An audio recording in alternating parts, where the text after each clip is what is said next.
Eric, jeune Parisien, va se marier dans quelques mois. Mais pour s'assurer que sa future femme lui est bien fidèle, il a pris ses précautions. Il nous affirme qu'il est capable de surveiller tous les déplacements de sa fiancée. Et c'est dans cette boutique de magie qu'il a trouvé un gadget pour le moins étonnant. Bonjour. Car ce magasin, qui vend des tours de passe-passe, cache aussi une deuxième activité moins avouable. Il sert de point de retrait discret pour du matériel d'espionnage acheté sur Internet. On est bien d'accord que c'est celui-ci que vous avez? Ce modèle-là? Oui. C'est bien celui-ci. Hein. Pour 127 €, ce boîtier, un traceur GPS, permet de suivre à la trace la personne qui le porte. Eric a fait en sorte que sa fiancée l'emmène avec elle tous les jours, à son insu. Système de reconnaissance digitale et faciale. Il se trouve dans le sac à main de ma fiancée. J'ai la chance d'avoir une fiancée qui a des gros sacs à main. Je sais pas, c'est léger quoi. Ce jour-là, Eric est venu demander au vendeur de paramétrer son nouveau téléphone portable, sur lequel il reçoit les informations du mouchard GPS. Donc là, le tracker reçoit le GPS, enfin le numéro de téléphone, le code d'accès. Il est 9 h du matin, sa fiancée est censée se trouver à son travail. Donc j'ai les coordonnées, vous voyez lat, donc c'est les coordonnées latitude, longitude. On avait doit être à son bureau, je pense. Donc là, si je tape sur le lien qui a été envoyé, on arrive directement sur une carte. Ah, ce que je n'avais pas avant, en définie fait. par votre téléphone, voilà exactement. D'accord, ok. Ça, c'est encore mieux. Ok. Et le petit bonhomme là, c'est quoi? Ça, c'est pour pouvoir voir en photo la rue. Voilà. Donc on va voir la photo. Est-ce que... Ah, c'est peut-être ça? Ouais, c'est là. Bon, elle est bien là. D'un simple clic, le traceur a donc envoyé la photo de l'immeuble où se trouve la fiancée d'Eric. Vous êtes rassuré? Un petit peu, oui, bah comme... ouais, bien sûr, là. Elle est où alors? Complètement. Bah là, elle est à son travail, tout simplement. Aujourd'hui, il y a beaucoup de divorces, donc on n'a pas envie de se planter, on a envie de faire les choses bien. Si par malheur, elle venait à découvrir l'appareil, est-ce que vous l'avez imaginé ce scénario? Pas vraiment. Je pense que je lui aurais dit que c'était un bip de garage, je sais pas, j'aurais même peut-être disputé en disant qu'est-ce que c'est que ça, quoi. Ouais. Je sais pas, je me suis pas posé la question, c'est vrai. Donc jamais vous ne lui direz que vous l'avez un petit peu pisté quelque temps? Je pense pas. Je pense que ça peut créer beaucoup de problèmes, non? Ça fait partie d'un secret que je garderai avec moi. Des traceurs GPS, Jean-Philippe Labeille en vend une 60aine par mois. On a aussi un nouveau petit gadget qui va peut-être vous plaire. Jean-Philippe a flairé le bon client. Il va essayer de lui caser d'autres appareils encore plus surprenants. Voilà, c'est votre clé de voiture. Mais elle a une toute petite particularité quand même. C'est qu'en fait, c'est une caméra espion. La caméra est cachée dans ce minuscule orifice. Vous appuyez sur le bouton d'ouverture des portes et elle va filmer pendant 2h30 tout ce qui se passe. Super. Il y a aussi ce micro-espion, ce stylo caméra, ou encore cet amplificateur de son. Vous le plaquez vraiment contre la porte. Ok. Clac. Un appareil qui sert à écouter à travers les murs. Et le pire, c'est que ça marche. 92. Bah, tu le dis à personne, hein, c'est un secret. Des gadgets dignes de James Bond, qui se vendent comme des petits pains. C'est bon, les gars?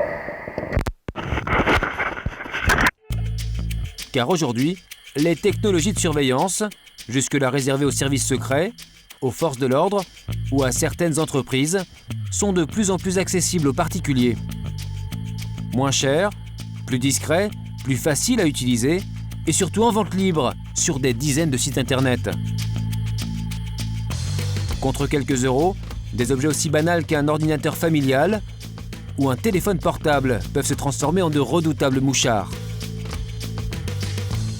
Alors qu'un quart des Français reconnaît espionner les SMS de son compagnon, certains particuliers vont beaucoup plus loin. Ils se lancent dans la surveillance très poussée de leurs proches. Des doutes sur le conjoint, des soupçons sur la nounou ou des inquiétudes sur les enfants. Notre enquête va nous le montrer, ces pratiques d'un nouveau genre peuvent conduire à bien des dérapages.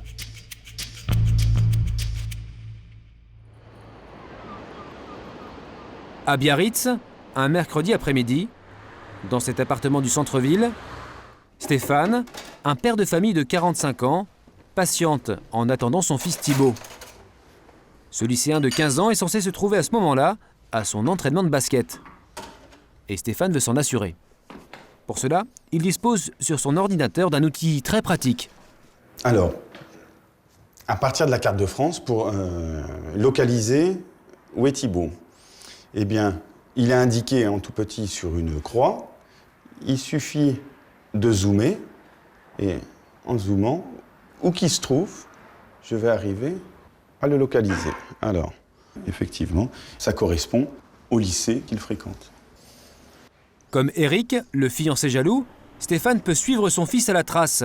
Cette fois, c'est son téléphone portable qui est pisté. Mais la grande différence, c'est que le père a prévenu l'adolescent. Il est parfaitement au courant, puisque ce que je veux pas le piéger, je veux pas l'attraper à faire des bêtises. Non, ce que je préfère, c'est le responsabiliser, justement pour pas qu'il en fasse. Si Stéphane contrôle son fils de cette manière, c'est qu'il est seul à s'en occuper et que son métier d'avocat lui prend beaucoup de temps. Ce jour-là, il va mettre en place une surveillance encore plus poussée autour de Thibaut. Car ce qui l'inquiète le plus, c'est que l'adolescent passe toutes ses soirées sur Internet sans aucun garde-fou. L'ordinateur portable de Thibaut, je vais vous le montrer, regardez, venez voir. Stéphane a d'abord pris une mesure radicale. Son utilisation pour l'heure est des plus limitées, puisqu'il est confisqué. Voilà. Ah, donc il est au placard, quoi. Il est au placard, voilà. Aujourd'hui, je n'ai pas trouvé d'autre méthode pour arriver à réglementer la consommation et les temps d'utilisation. Pour surfer sur Internet, Thibaut doit maintenant utiliser l'ordinateur familial au milieu du salon. Sauf que son père va désormais y installer un logiciel espion. Il reçoit la visite d'un ami informaticien, venu l'aider à configurer ce programme très innovant. Bonjour, comment ça va? Bien, toi? Bien, vas-y, rentre. Ouais. Un logiciel particulièrement indiscret, qui permettra à Stéphane de voir tout ce que fait son fils sur Internet. Tu arrives à la maison, tu te connectes et tu as accès à tout ce qui s'est passé sur l'ordinateur. Et notamment tous les messages écrits ou reçus par Thibaut. De toute façon, Stéphane sera alerté dès que son fils tapera certains mots-clés, jugés inquiétants. 3-4 premières lettres, voilà. Le plus important, c'est cette liste. Donc je te l'ai pré-rempli, mais donc, Dropcam, Sheet, quiétude, d'où viens-tu, vodka. Voilà. Et pour ajouter des mots, alors on fait tout simplement add keywords. D'accord. Et on met par exemple cocaïne. Cocaïne, oui. Alors, cocaïne, sans le tréma et avec le. Je pense pas que les enfants. Non, ils font des voilà, fautes. tout simplement. Okay. Donc c'est illimité. Tu peux mettre des centaines, des phrases et tu peux l'affiner au fur et à mesure. Sachant que le langage des enfants, c'est du short langage SMS. Donc il faut se spécialiser dans ce langage pour pouvoir être efficace avec ce logiciel. 1 heure plus tard, Thibaut revient de son entraînement de basket. Là encore, son père l'a averti qu'il serait surveillé. Salut bonhomme. Mais pour ne pas l'effrayer, pas question de parler devant lui de logiciel espion. Bon, il y a Jean-Gilles qui nous montre son dernière application de contrôle parental. Truc super, comme ça. Un truc super, dont Stéphane minimise d'abord les plus sombres aspects. Là, tu auras accès à tout, mais par contre, faut faire attention. Okay, comme quand je suis là, tu fais attention à ne pas dire de gros mots. Quand tu seras sur Internet, ça sera pareil. Il faudra bien le tenir, parce que c'est comme si j'étais là. Okay. Pas choqué? Non. Bon. Très bien. Jusque-là, tout va bien. Mais la démonstration va refroidir le jeune adolescent. Comme tous les jours, Thibaut se connecte à Facebook. Il y retrouve 36 de ses amis. La conversation en ligne peut démarrer. Une petite vodka, propose-lui une petite vodka. Mais je lui... Ouais, tu lui dis, c'est pour le test, j'utilise le mot vodka. Pour tester le logiciel espion, son père lui dévoile l'un des mots-clés de la liste noire. En seulement 3 secondes, un bip va retentir.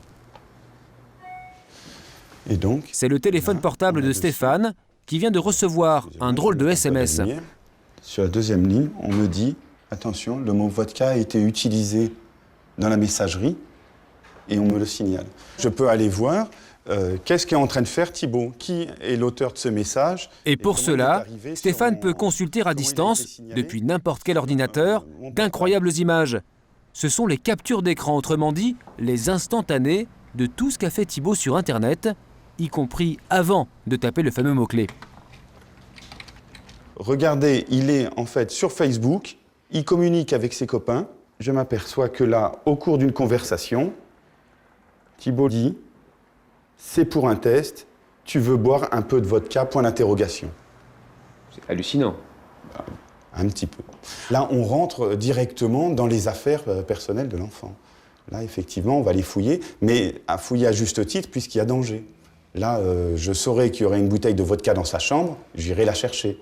Voilà. Là, je sais qu'il y a un problème d'alcool, je vais mettre mon nez, parce que je suis parent, il est mineur, et j'ai un devoir de surveiller les enfants. Un contrôle de sa correspondance privée contre la permission de surfer sur Internet. Thibault n'est pas très emballé par le marché. T'es sceptique? Oh, Hein? je sais pas, c'est bizarre. T'as tous mes trucs, là. Qu'est-ce que tu veux que j'aille faire là-dessus, moi? Bon, je sais pas, T'as tu peux vu faire la déjà les petite fouille, journées hein. que j'ai? Et en plus, je vais rentrer à la maison, je vais aller faire ça. Je sais pas si tu t'ennuies de temps en temps. Je sais pas, je trouve que c'est du flicage. Non, moi, je compatis trop bien Ouais, mais là-dessus. ça, c'est la révolution. D'accord, après... C'est la révolte. L'adolescent l'a bien compris. Même si son père promet de ne pas l'espionner pour rien, il va devoir maintenant se méfier de l'ordinateur familial et de ses moindres clics de souris. Et voilà, Mais les logiciels espions se cachent parfois dans des objets beaucoup plus inattendus que les ordinateurs. Notre enquête nous emmène en Irlande, où Stéphane Gallois, un Français de 41 ans, est installé depuis 2002. Auparavant, ce solide gaillard de 2 mètres pour 125 kilos était le garde du corps d'un émir d'un pays du Golfe. Aujourd'hui, au cœur de ce village typique, il s'est reconverti dans le marché de l'espionnage grand public. Stéphane Gallois a accepté de nous ouvrir les portes de son lieu de travail, un endroit très spécial. Hi, how are you doing? How are you? Fine, you? Hey, Steph. How are you? What are you doing now? Infinity transmitter? Yeah. The batch is ready soon? Soon, yeah. Ready They'll to be go. able to be in the mail today? Just testing later and out to go. Yeah. Okay. Une commande d'émetteur espion à préparer minutieusement au fer à souder. Avec Jamie, un fou d'électronique, et Dave, expert informatique, Stéphane Gallois a installé ici un atelier de fabrication sur mesure de matériel ultra sensible. Sur ces étagères, des micros et caméras qui seront dissimulés à la demande des clients dans des objets du quotidien comme ce radio-réveil, ce lecteur DVD ou encore plus étonnant, ces rallonges électriques qui vont capter le son environnant. Par exemple, une qui est ici en train de se monter. C'est une prise européenne classique. Et l'émetteur est donc dissimulé à l'intérieur. Vous le vendez beaucoup, ça? Ça, on en vend pas mal, je dirais, parce que l'avantage de celle-là aussi, c'est qu'une fois connectée sur le secteur, pas besoin de charger la batterie ou quoi que ce soit, elle est auto-alimentée. Mais ici, la vraie spécialité, ce sont les logiciels espions. Non pas pour ordinateur, mais pour téléphone portable. Le mobile de Monsieur Tout-le-Monde peut être facilement espionné. Il suffit d'y installer le redoutable petit programme de Stéphane Gallois. Yes, speaking. Donc un client que j'ai au téléphone et qui fait ce que je lui dis pour l'installation, ça va lui prendre entre 10 et 15 minutes. Quelques minutes d'installation, 500 € pour acheter le logiciel et un résultat édifiant. What we'll do now, if you don't mind, we'll go downstairs. Pour la démonstration, Stéphane a piégé le téléphone d'un de ses 2 employés. Ce qu'il va nous montrer maintenant est une activité totalement clandestine, réservée jusque-là aux seuls services secrets. Jamie reçoit un coup de fil de son collègue. Une conversation s'engage entre les 2 amis. Et aussitôt, Stéphane est averti par le téléphone piégé. Donc là, je viens de recevoir le texto avertissement que Jamie est en communication. Donc quand je l'ouvre, le SMS m'indique le numéro de téléphone avec qui il communique. Dans ce cas-là, c'est donc Dave. Donc ce que je fais, j'appelle le numéro de Jamie. Autrement dit, le téléphone piégé. À son insu. À son insu, bien sûr. Il n'y a rien qui apparaît à son écran. Sa communication sera toujours pareille. Stupéfiant miracle de la technique, Stéphane peut écouter à distance la conversation de ses 2 employés.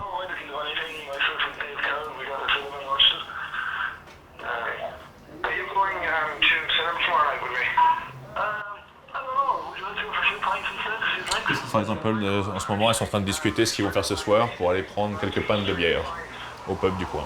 Donc là, vous les avez mis sur écoute, là. Voilà, j'écoute leur conversation sans que eux le sachent. Et je pourrais être, par exemple, en France et eux 2 en Irlande, je pourrais toujours le faire. Il n'y a pas de limitation, du moment qu'on a un réseau Sur un téléphone portable, tout est possible. Mais il y a encore plus déroutant. Même si Jamie décidait d'éviter les conversations compromettantes sur son portable, il ne serait pas pour autant à l'abri du logiciel espion. Stéphane peut en effet très bien continuer d'écouter à distance tout ce que dit Jamie à son collègue, même quand le téléphone de son employé n'est pas en communication. Il suffit pour cela que l'appareil piégé ne soit pas éteint. Il agit alors comme un micro caché, sans rien laisser paraître. La vente de ce logiciel est tout à fait légale, aussi bien en Irlande qu'en France. En fait, c'est l'usage qu'on en fait qui peut être répréhensible. En l'occurrence, espionner les conversations, c'est totalement interdit. Et pourtant... Dans la réalité, beaucoup de gens, bien sûr, l'utilisent pour espionner. Donc vous, ça va, c'est simplement des affaires entre personnes privées, couples, enfants ou autres, et entreprises également. Vous, ça vous gêne pas de le dire? C'est pas que ça me gêne pas de le dire, c'est simplement que c'est un fait. Ces genres de programmes-là, on préfère ne pas être hypocrite, c'est clair, c'est des produits d'espionnage. L'année dernière, Stéphane en a vendu près de 200 exemplaires à des clients français. Alors que risquent vraiment les utilisateurs de ces produits d'espionnage grand public? Retour en France. À Quimper, en Bretagne, ce petit pavillon anodin a été le théâtre d'une affaire de famille peu banale, qui s'est terminée au tribunal. Véronique est une mère au foyer divorcée de 47 ans. Elle est persuadée que cet ordinateur a été piégé en 2003 par son ancien mari pour transmettre secrètement des documents concernant leur divorce. Voici par exemple un courrier adressé à mon avocat de octobre 2003 qui est forcément arrivé entre les mains de mon ex-mari. Lettre à son avocat, courrier électronique et aussi compte en banque. Véronique gardait tout sur son ordinateur. D'après elle, en récupérant ces informations, son ex-mari espérait pouvoir mieux se défendre pendant la procédure de divorce. C'est des choses ça, qui pouvaient intéresser votre ex-mari? Oui, bien sûr. Toutes mes dépenses, toutes mes recettes pouvaient lui être d'un intérêt dans une affaire de divorce. Dans une affaire de divorce, tout est bon à prendre. Dans cette histoire, Véronique dispose d'une preuve des activités d'espionnage de son ex-mari. Car il avait aussi piégé son ordinateur professionnel. Et elle s'en est aperçue grâce à un étrange bug informatique. Tout a commencé un jour à mon travail. Lorsque j'ai allumé mon ordinateur, j'ai eu la surprise de voir une fenêtre s'afficher que je ne voyais pas habituellement. J'appelle l'informaticien en lui demandant de venir tout de suite me dire ce que c'était. Et donc il est venu et il s'est avéré que c'était un logiciel espion qui enregistrait toutes les frappes au clavier. L'analyse de l'ordinateur par l'informaticien est un coup de massue pour Véronique. Elle apprend que le mouchard fonctionnait depuis 3 mois et demi. Durant cette période, tout ce qu'elle a tapé sur le clavier, courrier, documents, code d'accès, tout a été transmis à la personne qui a installé le programme. Et cela sans laisser aucune trace, mis à part le bug. Ça a été un choc. On se dit qu'on n'a plus aucune vie privée et qu'on est à la merci de n'importe quelle personne malhonnête qui veut vous espionner. Et tout ça très facilement. L'analyse de l'ordinateur ne dit pas qui était l'espion. Mais à l'époque, Véronique en a la conviction, c'est son mari. Alors avec son patron, elle porte plainte à la police de Quimper. Une perquisition a lieu chez l'ex-conjoint de Véronique. Sur son ordinateur, les enquêteurs font une découverte accablante, des dizaines de documents appartenant à sa femme. Mes correspondances privées, un fichier avec tous mes contacts, un autre document courrier avocat, échange de mails. Et donc le détail n'a pas été poursuivi puisqu'il est simplement précisé que la machine renferme un nombre très important de documents du même type. Autrement dit, il avait tout sur moi. Mais comment le mari de Véronique a-t-il pu installer ce programme espion sur l'ordinateur professionnel de sa femme, un appareil qui se trouvait dans les locaux de son entreprise? D'après les enquêteurs, il a agi en pleine nuit, selon un scénario digne d'un polar. Le mari espion s'est d'abord introduit dans les bureaux de sa femme grâce à un jeu de clés qu'il lui avait dérobé. Une fois à l'intérieur, il s'est dirigé vers l'ordinateur de Véronique, qui n'était protégé par aucun mot de passe. Il y a donc installé très facilement le fameux logiciel. 2 ans plus tard, le mari espion se retrouve sur le banc des accusés au tribunal de Quimper. Le délit d'espionnage n'existe pas en tant que tel, il est donc poursuivi et condamné pour avoir accédé illégalement au système informatique de la société de sa femme. Pour Véronique, le verdict est un soulagement. Il a été condamné à 6 mois de prison avec sursis, ainsi qu'à des dommages et intérêts en faveur de mon employeur et de moi-même, qui nous étions constitués partie civile. Pour moi, justice a été faite, et j'estime que j'avais le droit de le faire condamner pour avoir espionné ma vie privée. Il n'en avait absolument pas le droit.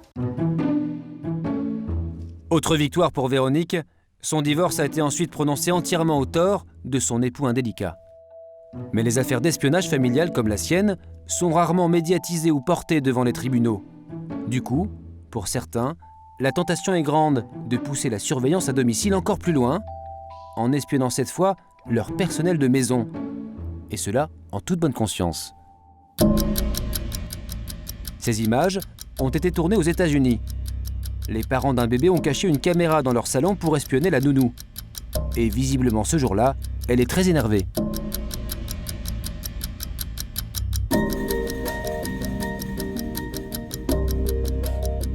Là, ce n'était pas encore trop grave. Mais en décembre dernier, une vidéo tournée avec ses caméras espions a scandalisé toute l'Italie. On peut y voir une employée de crèche maltraiter un bébé.